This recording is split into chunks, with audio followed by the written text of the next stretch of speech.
ముఖ్యంగా వేదిక మీద ఉన్నటువంటి పెద్దలకు, దైవజనులకు, వేదిక క్రింద ఉన్నటువంటి పెద్దలకు, దైవజనులకు, మరి ముఖ్యంగా ఈరోజు ఈ యొక్క వేడుకలకు ముఖ్య అతిథిగా విచ్చేసినటువంటి గౌరవనీయులు డాక్టర్ దయానంద్ గారికి, అలాగే ఆయనతో పాటు వచ్చినటువంటి సోదరులకు, మేడం గారికి, వారి బృందం అంతటికి కూడా నా హృదయపూర్వక నిండు వందనములు తెలియజేస్తున్నాను. అలాగే సేవకులు కూడా థ్యాంక్ యూ సార్. మీ యొక్క ప్రజెన్స్ అలాగే మీ మాటలు చాలా స్ఫూర్తినిచ్చే విధంగా చాలా గొప్పగా ఉన్నాయి. అలాగే ఆయన గురించి నేను విన్నటువంటి విషయం, ₹1 సంపాదిస్తే 80 పైసలు ప్రజల కోసం ఖర్చు పెట్టేస్తారు. అలాగే ఆయన వృత్తిని, అలాగే మేడం గారి వృత్తిని కూడా పక్కన పెట్టేసి ప్రజాసేవలో గత 10 సంవత్సరాలు సార్ అన్నారు, 13 సంవత్సరాలుగా ప్రజాసేవలో ఆరోగ్యాన్ని సైతం లెక్క చేయకుండా కష్టపడుతున్నారని విన్నప్పుడు, అవును, ఇలాంటి నాయకులే సమాజానికి కావాలి, సమాజం చైతన్య పదంలో నడవటానికి. ఇలాంటి నాయకులు, నాయకురాళ్ళు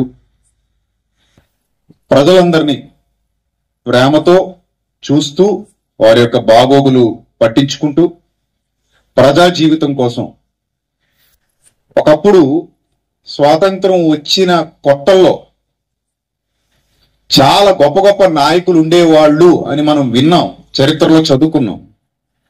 ఆ తర్వాత కాలం గడిచే కొలది రాజకీయాల్లో ఒకంత ఇబ్బందికరమైన పరిస్థితులు తలెత్తడం మనకి తెలుసు.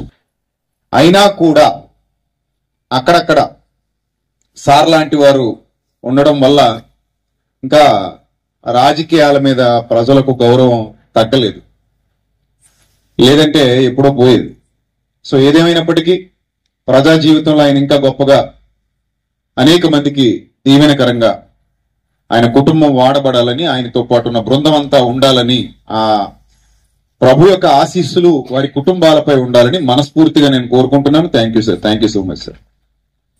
సో అలాగే ఈ వేదిక మీదకు నేను రావడానికి గల ప్రధానమైన కారణం, ఇక్కడ ఉన్నటువంటి సేవకుల యొక్క బృందం. నేను లాస్ట్ టైం వచ్చినప్పుడు వాళ్ళ యొక్క ప్రేమను నేను కళ్ళారా చూశాను. సేవకులు ఇప్పుడు వేదిక మీద ఉన్న వాళ్ళందరూ ఆ రోజు కూడా ఉన్నారు. నేను వచ్చి 2 ఏళ్ళు అయిపోతున్నట్టుంది. 2022లో వచ్చాను సత్తుపల్లికి, ఇప్పుడు మళ్ళీ 24 ఎండింగ్ లో వచ్చాను. సో ఈ 2 ఏళ్ల క్రిందట వీరి యొక్క ప్రేమ ఎలా ఉందో ఇప్పటికీ అలానే ఉంది, ఇంకా రెట్టింపు అయింది. Thank you, love you all. సేవకులందరికీ నా నిన్ను వందనములు. మీ సంఘాలని దేవుడు ఇంకా బహుగా దీవించాలని మనస్ఫూర్తిగా కోరుకుంటున్నాను. ఇంకా గొప్ప పరిచర్య ఈ ఖమ్మం పరిసర ప్రాంతాల్లో, సత్తుపల్లి పరిసర ప్రాంతాల్లో జరగాలని మనస్ఫూర్తిగా కోరుకుంటున్నాను. అలాగే చాలా మంది ఆత్మీయ సోదరులు యూట్యూబ్ లో ప్రసంగాలు వింటున్న వాళ్ళు, అలాగే ఇన్స్టాగ్రామ్ లో, ఫేస్బుక్ లో చాలా మంది ఉన్నారు. వాళ్ళందరూ కూడా ముఖ్యంగా అక్క చెల్లెమ్మలు, అన్నదమ్ములు ఈరోజు ఇక్కడికి రావడం చాలా సంతోషదాయకం. మీ మధ్యలో నేను నిలబడడం దేవుడు నాకు ఇచ్చినటువంటి గొప్ప ధన్యతగా భావిస్తున్నాను. మీకు ఈ విధంగా దేవుని యొక్క మాటలు ప్రకటించేటువంటి భాగ్యం నాకు లభించింది. So love you all, God bless you all. ఇక ఆలస్యం చేయకుండా ప్రార్థన చేసుకుని వాక్య ధ్యానంలోకి అడుగు పెడదాం. అందరూ కూడా తలలు వంచి ప్రార్థనలు ఏకీభవించండి. ప్రార్థిద్దాం. మహాపరిశుద్ధుడైన మా కన్న తండ్రి, మహోన్నతుడ, దయగల దేవ, కృపగల ప్రభువా, మీ పవిత్ర నామానికి స్తుతులు స్తోత్రాలు చెల్లిస్తున్నాను తండ్రి. ఈరోజు ఈ వేదిక మీద మీ సత్యవాక్యాన్ని ప్రకటించడానికి, మరి ముఖ్యంగా మీ కుమారుని గురించినటువంటి నీతి సువార్తను వ్యాపింప చేయడానికి మీరిచ్చినటువంటి గొప్ప ధన్యత కొరకు స్తోత్రం తండ్రి. అలాగే గౌరవనీయులు దయానంద్ గారు, వారి కుటుంబ సభ్యులు, వారి యొక్క బృందం అంతా, పెద్దలు ఇక్కడ మాతో పాటు ఉండడం చాలా సంతోషం తండ్రి. వారిని దీవించండి, వారి కుటుంబాలను జ్ఞాపకం చేసుకోండి. వారు చేస్తున్న సేవలో మీరు తోడుగా ఉండండి. ఇంకా అనేక మంది దీనులకు వారు పరిచర్య చేయడానికి, వారి కష్ట సుఖాలలో పాలిభాగం తీసుకోవడానికి, వారికి కావలసినటువంటి సమస్తాన్ని వారి పరిపాలనలో సుభిక్షంగా ఉండే విధంగా అందించడానికి మీ కృపను తోడుగా ఉంచండి. ముఖ్యంగా ఇక్కడ వేదిక మీద ఉన్నటువంటి దైవజనులు, వేదిక పక్కనున్న దైవజనులు, వారి సంఘాలు, ప్రభా ప్రతి ఒక్కరిని మీరు దయతో జ్ఞాపకం చేసుకోండి. ఈ తెలంగాణ రాష్ట్రం అంతటా కూడా ఎంతమంది సేవకులైతే మీ సేవలో యథార్థంగా కష్టపడుతున్నారో, మీ పరిచర్యలు యథార్థంగా వాడబడుతున్నారో, వారందరినీ, వారి సంఘాలని మీ యొక్క భద్రతలో ఉంచండి, మీ కాపుదల్లో ఉంచండి. అలాగే ఇక్కడికి వచ్చినటువంటి అక్క చెల్లెమ్మలు, అన్నదమ్ములు, ఆత్మీయులందరినీ జ్ఞాపకం చేసుకోండి. అసెంబ్లీ సమావేశాల్లో ఉన్నటువంటి మేడం గారిని కూడా మీరు జ్ఞాపకం చేసుకోండి. మీ కాపుదల ఆ కుటుంబానికి అనుగ్రహించండి. అలాగే ఈరోజు ఈ వేదిక మీద నుండి మీ సత్యవాక్యాన్ని ప్రకటించడానికి సిద్ధపడుతూ ఉండగా మీ సహాయం అనుగ్రహించమని, మీ సన్నిధి కాంతి తోడుగా ఉంచి సమయోచితమైన జ్ఞానాన్ని ఇచ్చి నడిపించమని, ఘనత, మహిమ, ప్రభావములు మీకు మాత్రమే చెల్లిస్తూ ఈ యొక్క సభలు, ఈ సభలోనికి నేను రావడానికి కారణమైన కుటుంబాన్ని కూడా జ్ఞాపకం చేసుకోమని వేడుకుంటాం. క్రీస్తు నామల్ని ప్రార్థన మనవులు అడుగుచున్నాం మా కన్న తండ్రి, ఆమేన్. ప్రియమైన దేవజనాంగమా, క్రిస్మస్ అనేది సార్ చెప్పినట్టుగా ఇందాక ప్రపంచం అంతా జరుపుకుంటున్నటువంటి ఒక పెద్ద పండగ. నిజమే, అది ప్రపంచం అంతా జరుపుకుంటుంది. ముఖ్యంగా మీరు గమనిస్తే నార్త్ కానివ్వండి, సౌత్ కానివ్వండి, మన ఇండియాలో కూడా భేదాలు ఉండవు. క్రిస్మస్ కి చాలా మంది కేక్ కట్ చేస్తారు, చాలా మంది స్టార్లు కడుతుంటారు, చాలా మంది క్రిస్మస్ ట్రీలు పెడుతుంటారు. అదొక అలవాటు అయిపోయింది, ఇంకా ప్రజల్లోకి బాగా నాటుకెళ్ళిపోయింది. వాస్తవానికి క్రిస్మస్ ట్రీ బైబిల్లో ఉండదు, కానీ అదొక ఆచారంగా ప్రజల్లోకి వచ్చింది. స్టార్ కట్టండి అని కూడా బైబిల్లో ఉండదు. గట్టిగా మాట్లాడితే నాకు పుట్టినరోజు చేయండి అని యేసుప్రభు ఎక్కడ రిక్వెస్ట్ చేయలేదు. మనల్ని చేశారా? యేసుప్రభు ఎక్కడైనా మిమ్మల్ని బతిమలాడారా? బాబు నాకు పుట్టినరోజు చేయండి అని అడిగారా? ఆయన అడగరు అలాగా. సో ఇదే అదునుగా ఈ మధ్య సోషల్ మీడియాలో కొంతమంది బాగా భయంకరంగా మాట్లాడుతూ డిసెంబర్ 25 యేసుప్రభు పుట్టాడని ఎవడైతే చూపిస్తాడో, ఏ క్రైస్తవుడైతే చూపిస్తాడో వాడికి 10 లక్షల నజరానా, ₹1,00,00,000 నజరానా అని భయంకరంగా మాట్లాడటం కూడా చూసాం. అప్పుడు కొంతమంది అర్రే ఇంత పెద్ద ప్రశ్న అడిగేశారు, వీడు ఎలాగా, వాడేమో ₹1,00,00,000 సవాల్ చేస్తున్నాడు, 10 లక్షలు సవాల్ చేస్తున్నాడు, 25 యేసుప్రభు పుట్టాడని ఎట్టా నిరూపించేది? ఏమైనా డాక్యుమెంట్లు తెద్దామా, లేకపోతే ఎక్కడికైనా వెళ్ళి ఏమైనా ప్రూఫ్లు పట్టుకొద్దామా అని సతమతం అయిపోయే వాళ్ళు కూడా చాలా మంది ఉన్నారు. ఇక్కడ పాయింట్ ఏంటంటే బాగా అర్థం చేసుకోండి, యేసు ప్రభు మాత్రమే కాదు, ప్రపంచంలో ఎంతో మంది ఆరాధిస్తున్న వాళ్ళు, ఎంతో మంది దేవుళ్ళుగా పిలువబడుతున్న వాళ్ళు ఉన్నారు. గ్రీకు పురాణాలలో చాలా మంది దేవుళ్ళు ఉంటారు, రోమన్ల పురాణాలలో చాలా మంది దేవుళ్ళు ఉంటారు, భారతీయ ఇతిహాసాలలో, పురాణాలలో చాలా మంది దేవుళ్ళు, దేవతలు ఉంటారు. ఆఫ్రికాలో కూడా చాలా మంది దేవుళ్ళు, దేవతలు ఉన్నారు ఆ కల్చర్లో.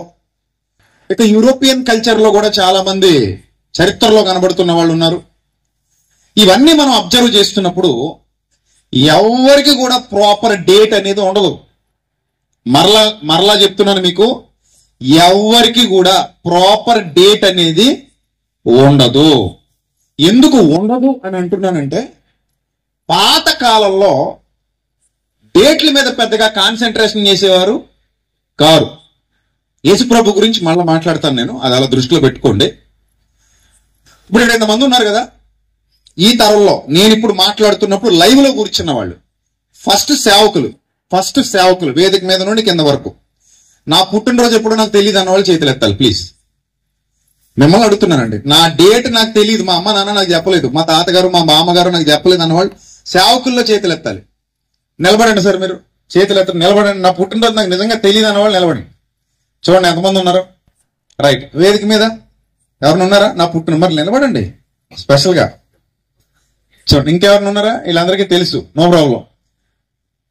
నిలబడండి సార్, ఎందుకు ఒక నిమిషం చూడాలి కదా మిమ్మల్ని అందరూ. అది ఇప్పటికి సేవకులు ఎంతమంది తేలారు మనకి? పుట్టినరోజు తెలియదు వాళ్ళ డేట్ ఎప్పుడు వాళ్ళకి. ఎంతమంది ఉన్నారు ఇప్పుడు ఇక్కడ?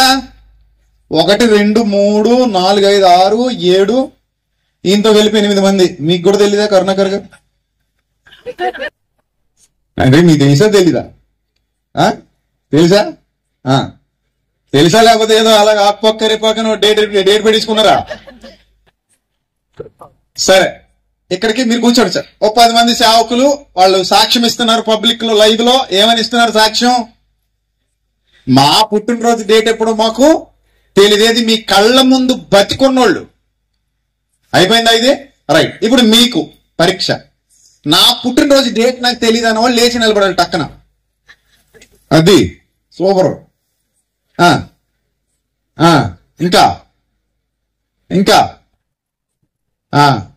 చూసారా, అందులో యవనస్తులు కూడా ఉన్నారు. ఎంత శోచనీయం.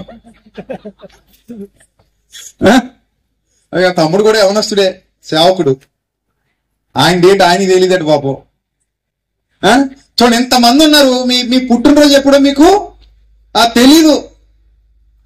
ఇప్పుడు మరి ఏం చేద్దాం? మనందరం పుట్టినరోజు తెలియని వాళ్ళందరం చచ్చిపోవాలా? దేశం వదిలి వెళ్ళిపోవాలా ఏంది? ఇంకా మనం పుట్టలేనట్ట. ఇప్పుడు డేట్ తెలియకపోతే చెప్పండి అమ్మా, డేట్ తెలియకపోతే పుట్టలేనట్ట. దీన్ని బట్టి మనకేమర్థం అవుతుంది? పుట్టావా లేదా, చరిత్ర సృష్టించావా లేదా అన్నది ఇంపార్టెంట్ తప్ప డేట్ పెద్ద ఇంపార్టెంట్ కాదు బిడ్డ. అది అర్థం కావాల్సింది. మనం పుట్టి చరిత్ర సృష్టించావా లేదా, మనం ఈ లోకంలో నుంచి వెళ్ళిపోయిన తర్వాత కూడా మన గురించి మాట్లాడుకుంటున్నారా లేదా, మన ముద్ర, మన ప్రభావం ఈ సమాజం మీద గట్టిగా పడిందా లేదా, మన క్యారెక్టర్ గురించి మన తర్వాతి తరాల వాళ్ళు కథలుగా చెప్పుకుంటున్నారా లేదా. That is the important thing. పుట్టినరోజు తెలిసి చెత్తగా బతికినోడి కంటే పుట్టినరోజు తెలియకపోయినా ఆయన చనిపోయిన తర్వాత కూడా ఆయన గురించి గొప్పగా కీర్తిస్తూ ప్రజలు మాట్లాడుకుంటున్నారంటే ఎవరు గొప్ప? మీరు చెప్పాలి నాకు. ఎవరు గొప్ప? సో డేట్తో పెద్ద ఇంపార్టెంట్ ఏమీ లేదు. మరి అయితే క్రిస్మస్ ఎందుకు అని మీరు అడగొచ్చు. నేను అంటాను, గాంధీ గారు అక్టోబర్ 2 కదా గాంధీ జయంతి. అడిగారండి మనల్ని మహాత్మా గాంధీ గారు, నా ప్రియ భారతీయులారా, గాడిసే అనేవాడు నన్ను చంపేస్తాడు, అప్పుడు మీరు నాకు వర్ధంతి చేస్తారు, నా వర్ధంతితో పాటుగా నా జయంతి కూడా మీరు చెయ్యాలి అని గాంధీ గారు మనల్ని ఏమైనా బతిమలాడినందుకు మనం అక్టోబర్ 2 గాంధీ జయంతి చేస్తున్నామా? చెప్పండి. జాతిపిత చెప్పండి. ఆయన మనల్ని ఏం అడగల, కానీ అభిమానంతో చేస్తాం. ఆ రోజు పాపం తాగుబోతు సోదరులు కూడా త్యాగం చేస్తారు. దొంగ త్యాగాలండి, నిజంగా చేయట్లే. ఏదో షాపులు కడతారు కానీ వెనక నుంచి మామూలు బెల్ట్లో లాగెత్తుంటారు వీళ్ళు. పేరుకే గాంధీ, లోపలంతా బ్రాందీ. అంతే కదా. ఇంతకీ గాంధీ గారిని ఏది డామినేట్ చేసేసింది? బ్రాందీ డామినేట్ చేసేసింది. సర్లే, మొత్తం మీద అందరం కూడా ఆ రోజు ఏం చేస్తున్నాం? గాంధీ గారికి ఏమిస్తున్నాం? వెయిట్ ఇస్తున్నాం, గౌరవం ఇస్తున్నాం. ఆయన మనల్ని అడగలేదు, అడగకపోయినా చేస్తున్నాం. ఇప్పుడు పాయింట్ ఏంటంటే, మన పూర్వపు తరాల్లో డేట్లు నిజాలు కాదండి అవి. మా నాన్నగారిని అడిగితే ఆయన అంటారు, నేను పలానా డేట్ని పుట్టాను అంటారు. ఏది నాన్న మీకంటే, మా మేనమామ ఎవడో చెప్పాడు అంటారు. అది నిజమా అబద్ధమా మాకే తెలియదు. అలాగే మా కుటుంబంలో చాలా మంది పుట్టినరోజులు తికమగ్గా ఉంటాయి. తికమగ్గా సర్టిఫికెట్ లో ఒక పుట్టినరోజు ఉంటుంది, మామూలుగా వాళ్ళు చెప్పేదేమి ఇంకోటి చెప్తుంటారు. అలాగే కొంతమంది తల్లిదండ్రులు పూర్వం ఏం రాసేవారు కాదు, పుట్టుకరోజుల డేట్లు రాసేవారు కాదు. అందుకే మీలో చాలా మందికి డేట్లు తెలియకుండా పోని. ఆ రోజుల్లో పిల్లలు పుట్టడమే గొప్ప. వాళ్ళు ఎప్పుడు పుట్టారు, ఏ డేట్ని పుట్టారు, ఏ తారీఖుని పుట్టారు. ఇప్పుడంటే బాగా పిచ్చి లేచింది జనాల్లో. ఓ రోజు నేను హాస్పిటల్లో ఉన్నా. అక్కడ మా మిస్సెస్ కి డెలివరీ టైం దగ్గరకు వచ్చినప్పుడు, నేను హాస్పిటల్లో ఉన్నప్పుడు ఒక ఫ్యామిలీ వచ్చింది. ఆయన వచ్చి అన్నాడు, డాక్టర్ గారితో మాట్లాడుతున్నాడు, మేడం గారు 5:32:47 పెట్టిన బయట తీయాలని అని చెప్తున్నాడు. ఏంటట 5:32 ఎన్ని సెకండ్లకట? 47 సెకండ్లకి బిడ్డను ఏం చేయాలట? బయట తీయాలట. డాక్టర్ గారు సరేనండి తప్పకుండా అన్నారు. నాకు నవ్వు వచ్చింది. అలాగే అనాలి. ఆపరేషన్ థియేటర్లోకి వెళ్ళాక ఎలాగుంటుందో ఎవడో తెలుసండి. వీళ్ళు అన్న టైంలో గబగబ గబ పొట్టకోసేసి గబగబ తీసేసి టక్కన పెట్టిన టైం చూడమ్మా నర్సు గారు, టైం చూడని చెప్పి టక్కన లాగడానికి కుదురుతుంది అక్కడ. ప్రాణాలతో చెలగాటం. డాక్టర్ గారు తెలిసి ఎలా ఉంటుందో థియేటర్ లోపలికి వెళ్ళాక. బయట మనం మాడుకున్నట్టు ఉండదు. ఇప్పుడు ఆ లోపల ఆపరేషన్ అయిన తర్వాత పెట్టిన బయటికి తీసిన తర్వాత ఏ టైమో వాళ్ళు ఏం చూడరో ఏడరో, మామూలుగా బయటికి పట్టుకొచ్చిన తర్వాత మేడం గారు నేను చెప్పిన టైంకే అయ్యో కరెక్ట్ టైంకి తీసానండి అంటారు అంతే. ఈయన మొహం వెలిగిపోతుంది. ఇంకా ఎవరు చేయలేరండి అలాగా. అయినా ఆ కడుపులో ఉన్న బిడ్డ ఆల్రెడీ కడుపులో ఉన్నాడు, భూమి మీదకి వచ్చాడు, లోపల దాక్కుని ఉన్నాడు అంతే అమ్మ కడుపులో.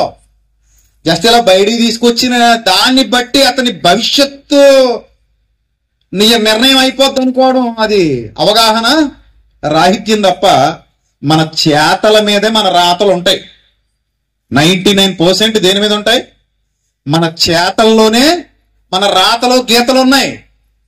అంటే మన చేతలే ఇంపార్టెంట్ తప్ప ఏవో రాతలు దేవుడు రాసిన రాతలు గీతలు కాదు ఇక్కడ ఇంపార్టెంట్. నువ్వు చేసే చేతలు. అందుకే అన్నాడు మనుష్యుడా నువ్వు ఏం విత్తుతావో ఆ పంటకు వస్తావు. అందుకే విత్తేది జాగ్రత్తగా చూసుకో. నీ క్రియలు, నీ కర్మలు బాగుంటే నీ భవిష్యత్తు బాగుంటుంది. నీ క్రియలు బాగుంటే నీ జీవితం బాగుంటుంది. కర్మ అన్నా క్రియ అన్నా ఒకటే, గుర్తుపెట్టుకోండి. కర్మలు అన్నా, క్రియలు అన్నా, పనులు అన్నా, చేతలు అన్నా ఒకటే. కాబట్టి ఇప్పుడు పాయింట్కి వస్తే ఇక్కడ పుట్టిన రోజు ఇంపార్టెంట్ కాదు, పుట్టింది నిజమా కాదా. ఇంకా గట్టిగా మాట్లాడితే బైబిల్ చరిత్ర చాలా అద్భుతమైన చరిత్ర. ఈ చరిత్రలో యేసు ప్రభువు పుట్టినరోజు ఒకవేళ నిజంగా దేవుడు వ్రాయించాలనుకుంటే ఖచ్చితంగా రాయించేవాడు. అది పెద్ద విషయం ఏం కాదు. మీకు విషయం చెప్పనా? ఎహెస్కేల్ అనే పుస్తకం ఉంటుంది బైబిల్ గ్రంథంలో. ఎహెస్కేల్ పుస్తకం పేరు. ఇంకెలాంటివి చాలా ఉన్నాయి. మీకు ఎగ్జాంపుల్ కోసం చెప్తున్నా. డేట్ ఎందుకు పడలేదు, పర్టికులర్ డేట్ ఎందుకు పడలేదు అనే దాని మీద నేను మాట్లాడుతున్నాను ఇప్పుడు. యేసు ప్రభు గారి డేట్. ఇప్పుడు చూడండి, ఎహెస్కేల్ గ్రంథం ఓపెన్ చేయండి. అక్కడ మొదటి అధ్యాయం చూడండి. మొదటి వచనం చదవండి ఎవరైనా త్వరగా. ఎహెస్కేల్ గ్రంథం మొదటి అధ్యాయం మొదటి వచనం చదవాలి. 30వ సంవత్సరం అట, 4వ నెలట, 5వ దినమట. ఉందా లేదా? లెక్క ఉందా లేదా? 30వ సంవత్సరం, 4వ నెల, 5వ దినం. నేను కెబారు నదీ ప్రదేశమున చెరలోని వారి మధ్య ఆ టైంలో నేను కాపురం ఉన్నానని గ్రంథకర్త టైము, డేటు, డే అన్ని ఏం చేస్తున్నాడు ఇక్కడ? మెన్షన్ చేస్తున్నాడు. అంటే అప్పటికి కూడా క్యాలెండర్స్ ఉన్నాయి, అప్పటికి కూడా లెక్కలు ఉన్నాయి, అప్పటికి కూడా రాయాలనుకుంటే ఈజీగా రాయొచ్చు. కానీ యూదులకు ఉన్నటువంటి అతి పెద్ద ప్రధానమైన ఆచారం ఏంటంటే యూదులు ప్రారంభానికి విలువనివ్వరు. దేనికి విలువనిస్తారు? ముగింపుకు విలువనిస్తారు. వాళ్ళ లెక్కల్లో ప్రారంభం కంటే ముగింపు గొప్పది. అందుకే ప్రసంగి గ్రంథంలో అంటాడు కార్యారంభము కంటే కార్యాంతం మేలు అంటాడు. పరుగు ప్రారంభించడం గొప్ప కాదు, పరుగు ముగించడం గొప్ప. ఏదైనా సరే స్టార్ట్ చేయడం గొప్ప కాదు, ఎండ్ చేయడం గొప్ప. మొదలు పెట్టడం గొప్ప కాదు, దిగ్విజయంగా పూర్తి చేయడం గొప్ప. దానికి యూదులు పెద్దపేట వేస్తారు. అందుకే కార్యారంభము కంటే కార్యాంతము మేలు అని చాలా స్పష్టంగా గ్రంథకర్త అక్కడ రాశాడు. మీరు కావాలనుకుంటే యూదుల చరిత్ర మొత్తం చదవండి, ఆ గ్రంథాలు మొత్తం చదవండి. ఎక్కడా కూడా వాళ్ళు జన్మదినాలకు ప్రాధాన్యత ఇచ్చినట్టుగా మనకు కనబడదు. నేను పలానా డేట్ని పుట్టానని కానీ, పలానా తారీఖుని పుట్టానని కానీ ఎవరిది రాయబడలేదు. ప్రవక్తలది కూడా రాయబడలేదు. గ్రంథకర్తలు ఎవ్వరూ రాసుకోలేదు. ఎక్కడ కూడా నేను పలానా డేట్ని పుట్టాను, పలానా తారీఖుని పుట్టాను రాయలేదు వాళ్ళు. ఎందుకంటే ఒకని జనన దినము కంటే చెప్పండి, వాళ్ళ రాతలు ఇవన్నీ. ఒకని జనన దినము కంటే మరణ దినమే మేలు. అంత ఎందుకండి, యేసు ప్రభు వారు చనిపోయినప్పుడు సమాధిలో పెట్టడానికి అరిమతయి యోసేపు అని ఒక ధనవంతుడట అప్పటికే ఏం రెడీ చేసి పెట్టుకున్నాడట. ఇప్పుడు ఇంతమంది ఉన్నారు కదా, మిమ్మల్ని అందరూ అడుగుతున్నాను, మీరు ఎవరైనా నా సమాధి ఆల్రెడీ కట్టేసుకున్నానని వాళ్ళు చేయొద్దండి ప్లీజ్. సేవకులు ఆల్రెడీ నా సమాధి రెడీగా ఉందండి, గొయ్యి తవ్వేశాం, పాలరాయి బెళ్ళేసాం, నీట్గా రెడీ చేసి లోపల ఏసీ కూడా పెట్టించేసాం. మనం ఏమైనా చేసుకుంటాం అసలు అలాగా? పోనీ మన కల్చర్లో ఎక్కడైనా చూసామా సమాధులు కట్టించుకునే వాళ్ళని? ఏమంటే చూసారా మీరు? సేవకులు చెప్పాలి. మన కల్చర్లు ఎక్కడైనా సమాధులు కట్టించుకునే వాళ్ళని చూసావా? చూడలా. మన దేశంలో ఎక్కడ కూడా చావక ముందు సమాధి కట్టించుకునేవాడు ఉంటాడా? ఉండడు. ఒకళ్ళు కట్టించుకుంటే పిచ్చోళ్ళ చూస్తారు, అరిష్టం అంటారు దాన్ని. అరే నాయనా, ఎవడైనా 10 కాలాల పాటు చల్లగా బతకాలని కోరుకుంటాడు. నువ్వేంద్రా నాయనా అప్పుడు ఏం కట్టించుకున్నావు?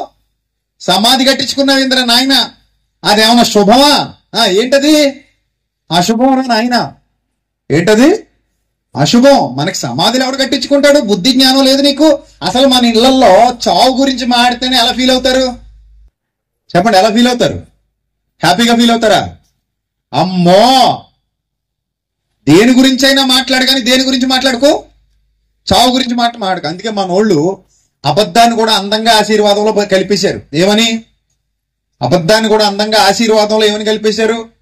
అక్షంతలు వేస్తే ఏమంటాం మనం? చెప్పండి. 1000 ఏళ్ళు. ఎన్నేళ్ళు సరిపోతాయా? చాలవా? ఎన్నేళ్ళమ్మా? 1000 ఏళ్ళు. ఎలా వర్తిల్లు? చల్లగా వర్తిల్లు. 1000 ఏళ్ళే. 100కే దిక్కులేదు ఇక్కడ.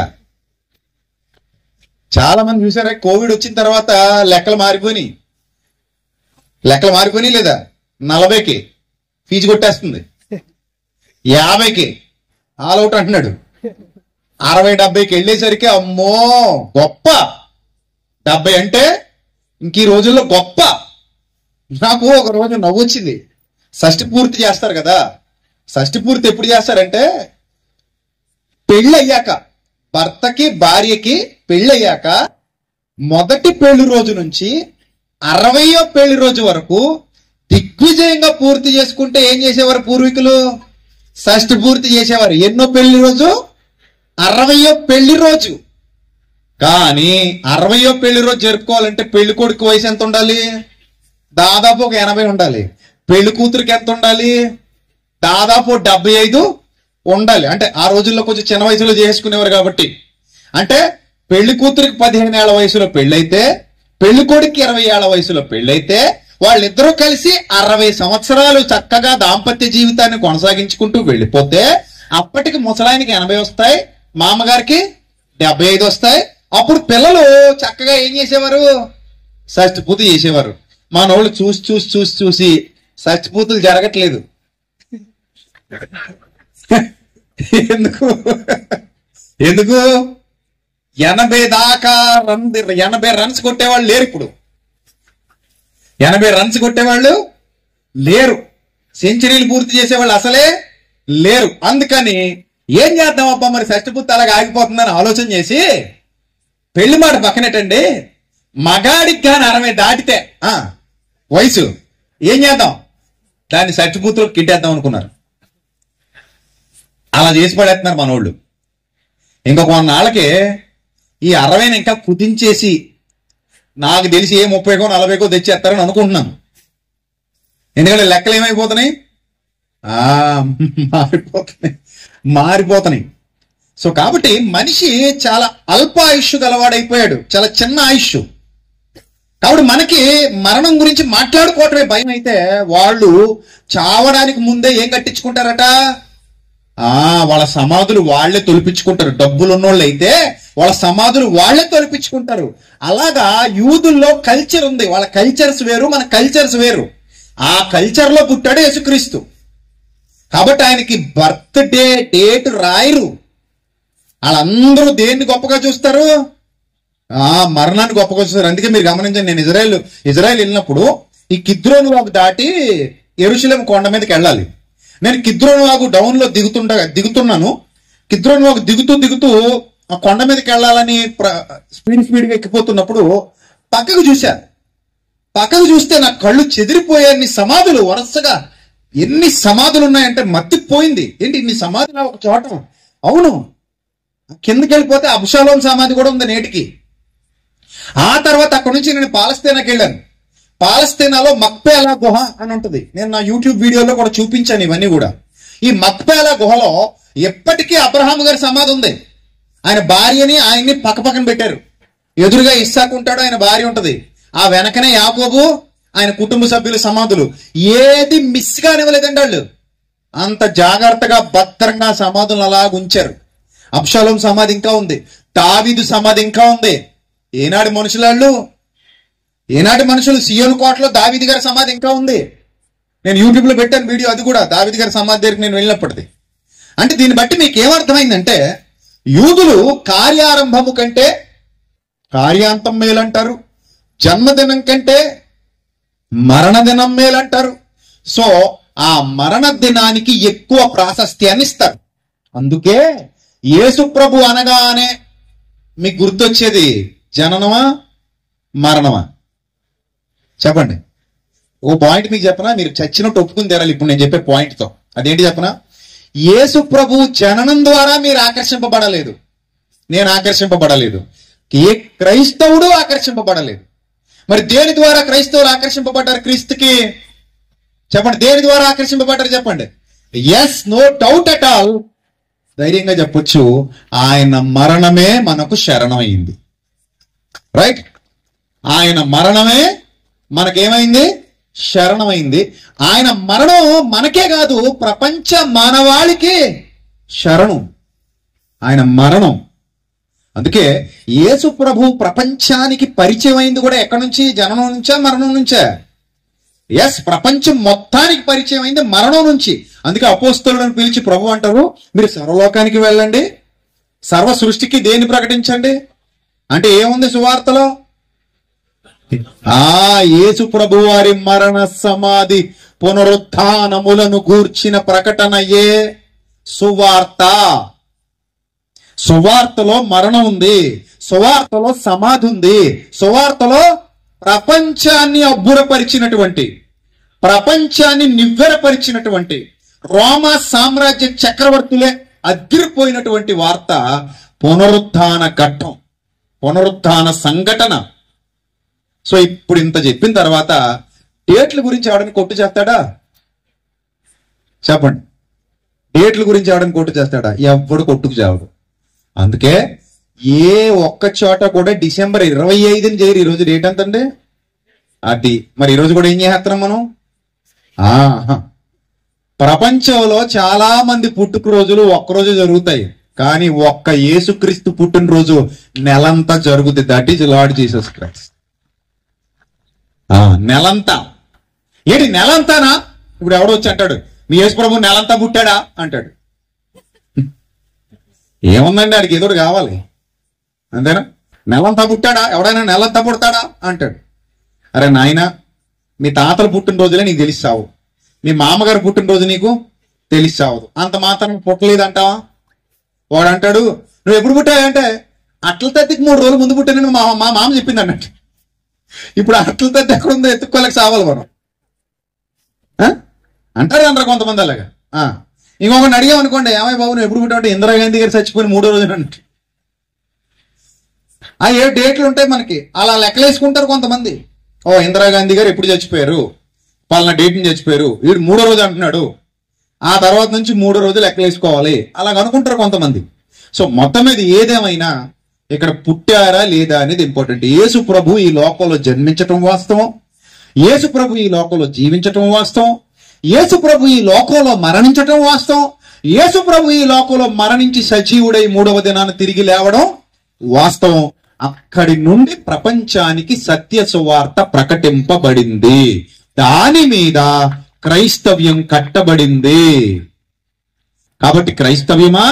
ఎవరు ఏమడిగినా ఒక్కటే చెప్పండి, ఏ దేవుడికి భూమి మీద ఏది లేదు, డేట్ లేదు, పర్టికులర్ పక్కా ఎవిడెన్స్ తో కూడిన డేట్ ఏ దేవుడికి లేదు, ఏ దేవుడికి లేదు.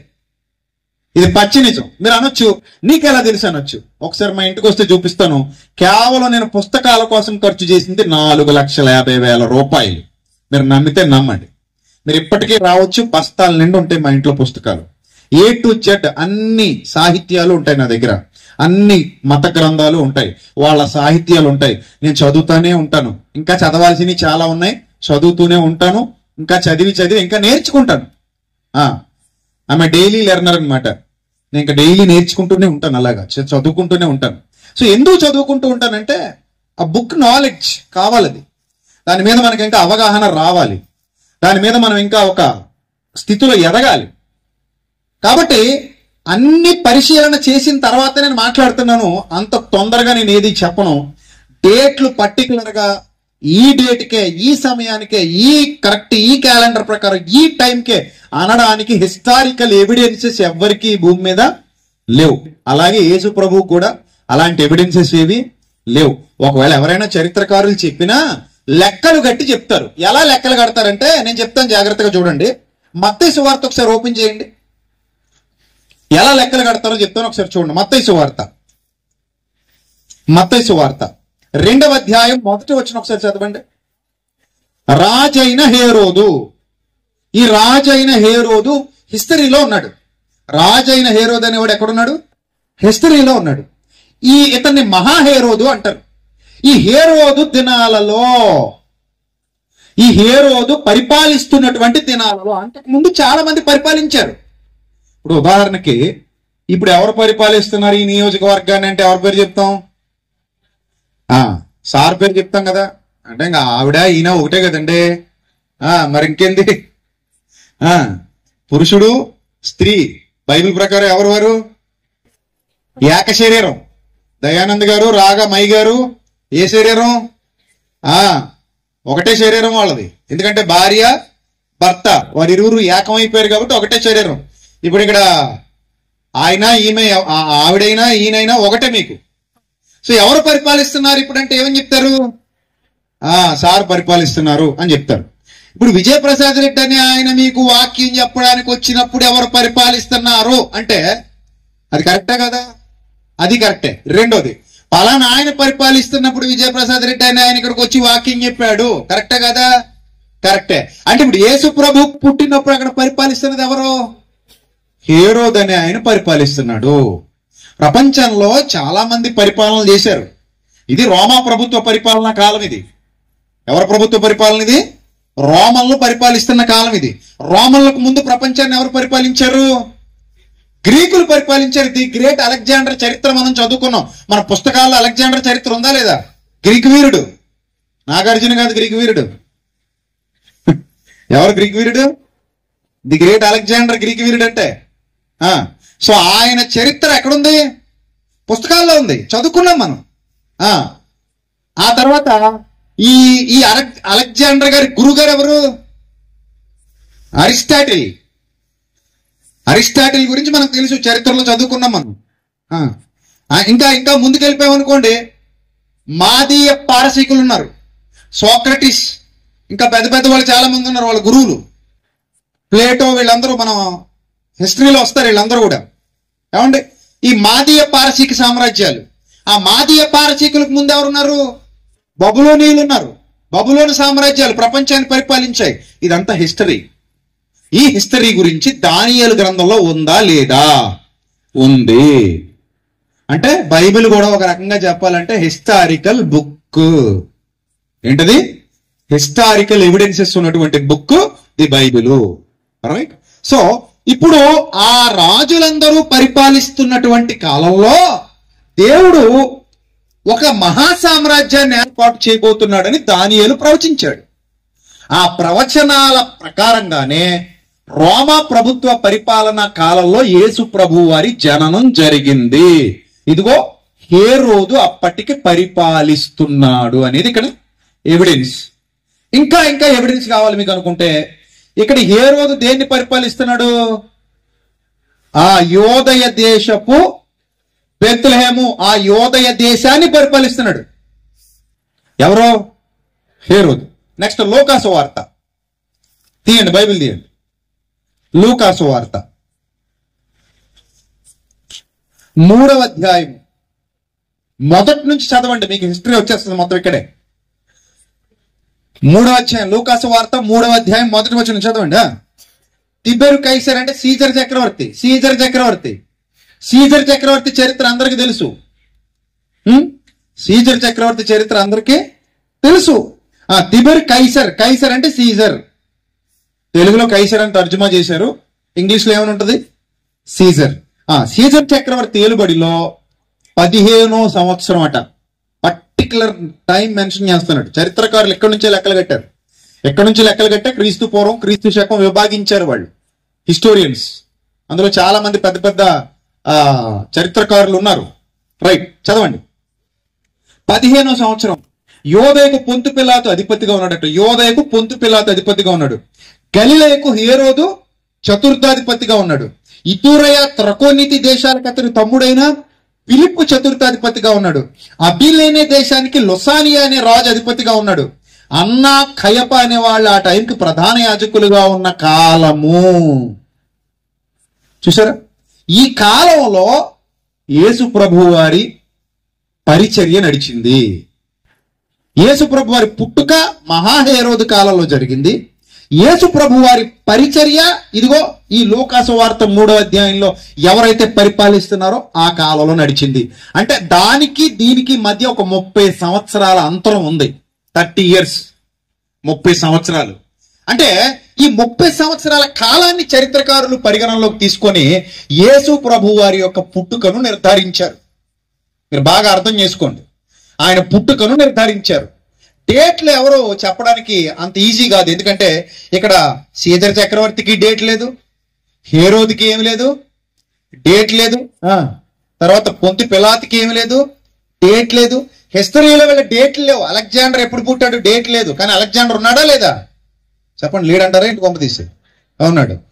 నెబుకద్నెజర్ ఎప్పుడు పుట్టాడు, డేట్ లేదు. కానీ నెబుకద్నెజర్ ఉన్నాడా లేదా చెప్పండి. ఉన్నాడా లేదా? ఉన్నాడు. అరిస్టాటిల్ ఉన్నాడా లేదా? ప్లేటో ఉన్నాడా లేదా? సోక్రటిస్ ఉన్నాడా లేదా? వీళ్ళందరూ ఉన్నారు. కానీ డేట్లు లేవు. డేట్లు లేనంత మాత్రాన భూమి మీదకి రాలేదని కాదు. సో కాబట్టి మీరు డిసెంబర్ 25 కోసం దయచేసి ఎవరితోనూ తగాదాలు పెట్టుకోకండి. డిసెంబర్ 25 కోసం ఎవరితోనూ పోరాటాలు చేయకండి. అలాగని ఏ డేట్ కోసం పోరాటం చేయకండి. ఒకవేళ ఎవడైనా గట్టిగా పట్టుబట్టాడు అనుకోండి, డేట్ కావాలని, మీరు కూడా అడగండి డేట్లు, తప్పులేదు. వాళ్ళ తాతగారి డేట్ అడగండి, వాళ్ళ ముత్తాతగారి డేట్ అడగండి. లీగల్గా కావాలి, మళ్ళీ మామూలుగా కాదు. అంతేనా మరి? ఇప్పుడు ఇందాక మీ పుట్టినరోజులు అడిగితేనే చాలా మంది లేవు అని లేచి నిలబడ్డారు. మీ తాతగారిని అడిగితే ఎంతమంది లేస్తారో? సరదాగా మా తాతగారు పుట్టినరోజు నాకు తెలియదు అని వాళ్ళు చేయి చూపించండి. నాకు తెలిసి సభ అంతా చూపిస్తుంది అనుకుంటున్నాను. అదిగో చూసారా, నిజానికి మా తాత పుట్టినరోజు నాకు తెలియదు. నిజంగా నాకు తెలియదు. నేను పుట్టే సమయానికి మా తాతగారు చచ్చిపోయాడు. మా నాన్నగారికి 9 ఏళ్ల వయసులో మా తాతగారు లోకాన్ని విడిచిపెట్టి వెళ్ళిపోయారు. ఇంతకీ మా నాన్నగారు పుట్టినరోజే మాకు ఇంతకే తెలియదు. ఇప్పుడే తెలియదు. అడుగుతాం, డాడీ పుట్టినరోజు ఎప్పుడు నీదంటే, అదేరా అదేదో ఆ టైంలో అంటారా, అది తెలియదురా అంటారు ఆయన. అంటే మా నాన్నగారు పుట్టినరోజు మాకు తెలీదు, మా అమ్మగారు పుట్టినరోజు కూడా మాకు తెలీదు. లక్కీగా నా పుట్టినరోజు వాళ్ళు రాసి పెట్టుకున్నారు కాబట్టి అదేనా నాకు తెలిసింది. వాళ్ళు రాయకపోతే అది కూడా నాకు తెలిసేది కాదు. ఇంకే విచిత్రం ఏంటంటే మా అన్నయ్య పుట్టినరోజు ఇంతకీ మా అన్నయ్యకి తెలీదు. 2-3 డేట్లు మార్చి చెప్తుంటాడు. ఫేస్బుక్ లో ఓ డేట్ ఉంటుంది, సర్టిఫికెట్ లో ఓ డేట్ ఉంటుంది. ఎందుకు ఈ 2 నిజం కాదట. మా వాడికేమో శుభాకాంక్షలు చెప్పేస్తుంటారు ఫేస్బుక్ లో అందరూ. అప్పుడు నేను కూడా సరదాగా అంటాను, ఫేక్ బర్త్డే టు యూ అంటాను. ఏంటది? Happy fake birthday to you అంటే ఏంటి? నీ బర్త్డే ఎప్పుడో నిజంగా నీకు తెలీదు. మరి నకిలీ జన్మదిన శుభాకాంక్షలు. ఒరిజినల్ ఎప్పుడో మనకు తెలియదు కాబట్టి. సో మొత్తం మీద ఇప్పుడు మా అన్నయ్య ఉన్నాడన్నావా లేడన్నావు? మా నాన్నగారు ఉన్నాడా లేడా? మా అమ్మగారు ఉన్నారా లేరా? మా తాత ఉండేవాడా లేడా? సో కాబట్టి ఇక్కడ మనకి డేట్ ఇంపార్టెంట్ కాదు, మ్యాటర్ ఇంపార్టెంట్. అర్థమైందా? డేట్ కాదు, అక్కడ ఉన్న క్యాండిడేట్. బాగుందా? డేటా క్యాండిడేటా? అది కథ. డేట్ కాదు ఇక్కడ. ఎవరు? క్యాండిడేట్. మామూలు క్యాండిడేట్ కాదు, ముందున్న ఆయన. ఇప్పటికీ ఏమండి చాలా మందిని ప్రపంచం మర్చిపోయిందండి. ఇందాక సార్ చెప్పినట్టు ప్రపంచం అంతా జరుపుకుంటుందట ఆయన గురించి. ప్రపంచం ఇప్పటికీ చాలా మందిని మర్చిపోయింది. చాలా మంది ప్రపంచానికి అందరికీ తెలీదు. ఈ మధ్య మన భారతదేశంలో పాన్ ఇండియా అంటున్నారు హీరోలు. యేసుప్రభు పాన్ వరల్డ్ 2000 సంవత్సరాల కిందటి నుంచి. అర్థమైందా? ఆయన ఏంటది? Pan world. ఎప్పటి నుంచి? 2000 ఏళ్ల నుంచి పాన్ వరల్డ్ ఆయనే. సో అంతగా సమాజం మీద ముద్ర వేసిపోయాడు ఆయన. ఇప్పుడు ఆయన వేసిన ముద్ర ఏంటి? ఎందుకు ప్రపంచం అంతగా గుర్తుపెట్టుకుంది అని అంటే, మీరు బాగా అర్థం చేసుకోండి. యేసు ప్రభుకు పుట్టుక రోజు చేస్తున్నామన్న ఆలోచనతో చాలా మంది క్రైస్తవులు దారి తప్పేస్తున్నారు. నిజంగా ఈ వేదిక చూసి నేను చాలా హ్యాపీ ఫీల్ అవుతున్నాను. ఎందుకంటే బయటోడు ఎవరికైనా ఈ వేదిక అప్పగించామనుకోండి దుమ్ము లేచిపోయేది ఎప్పటికి. తుక్కు రేకొడేస్తున్నారు మనోళ్ళే. చూస్తుంటే చిరాకు వచ్చేస్తుంది. ఏదో ప్యాంట్లు శుభ్రం చింపేసుకుని కుర్రాళ్ళు చిరిగిపోయిన ప్యాంట్లు, ఇదివరకు పెద్ద పండక్కి అలాంటి ప్యాంట్లు వేసుకొచ్చేవారు బియ్యం వేస్తామని. నిజం అంటే ఒంటి నిండా గుడ్డ కప్పుకొస్తే ఎవరు ఏం వేసేవారు కాదు, బియ్యం వేసేవారు కాదు. అందుకని ఏం చేసేవారు అనుకుంటున్నారు వీళ్ళు, ఏదో ఈ పక్కన కొంత సింపుకొని వచ్చేవారు.